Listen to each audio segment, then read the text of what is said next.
My first time printing with a new Polymaker PC-Max. It's going to be like a polycarbonate. So far, I have been very impressed with how well this stuff prints. Right now I'm printing a functional house key, which I currently have printed in PLA. Let me show you. Which is this crystal blue PLA, which I find has a really strong layer adhesion. I don't know why, it's stronger than most PLAs. I found that gold PLA and like silver and shiny PLAs seem to have really poor layer adhesion, whereas this clear stuff really bonds well. So that is my current strongest PLA versus polycarbonate PC-Max. And I tested one yesterday, I printed one and tested it. It seems to be stronger. It had a flaw in the print, so I'm printing it again because it snapped. I'm printing on my Ultimaker 2 Extended, which has been heavily modified.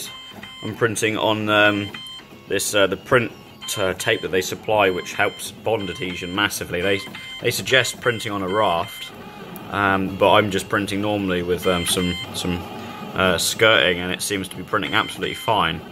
This is with no cooling fans on, printing at 270 degrees with an 80 degree bed, non-enclosed chamber with my highly modified machine. You can see I've got the E3D hot end here,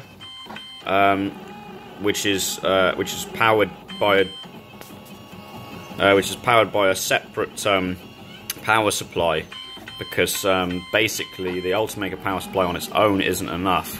So I've modified this to run on. This is the V6 hot end by E3D with a different bracket printed here.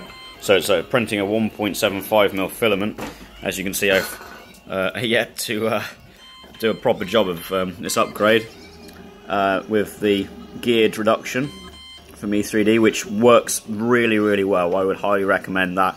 It grips filament really well, but because of the power delay, like there's not enough power from the power brick from the Ultimaker to heat the bed up and heat the nozzle up high enough. So I've got this additional power supply unit, which goes into a power converter, which basically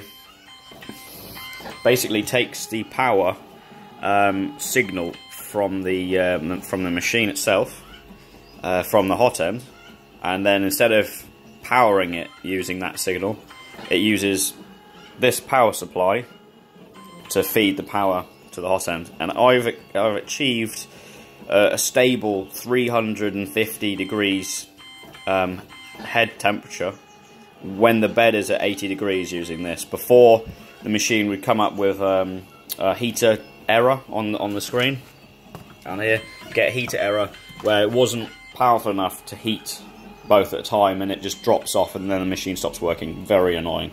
But yeah, so initial thoughts with this material, it prints really well. It's very easy to print. Warping seems to be very low problem. You seem to use same settings as PLA, flow rate and things like this, but obviously much higher print temperatures, and no problems with bed adhesion as of yet. This is, like I said, this is probably my second print, so still early days, but yeah, I'd definitely recommend it if you need something strong. And obviously the heat resistance on this material, they say it's 110 degrees plus, so I've got some upgrades for a car engine stuff that I'm going to do later, so maybe see that video soon. I'm going to try and do a lot more videos because I've been letting that down lately. So hope you enjoyed this little short video, and take it easy.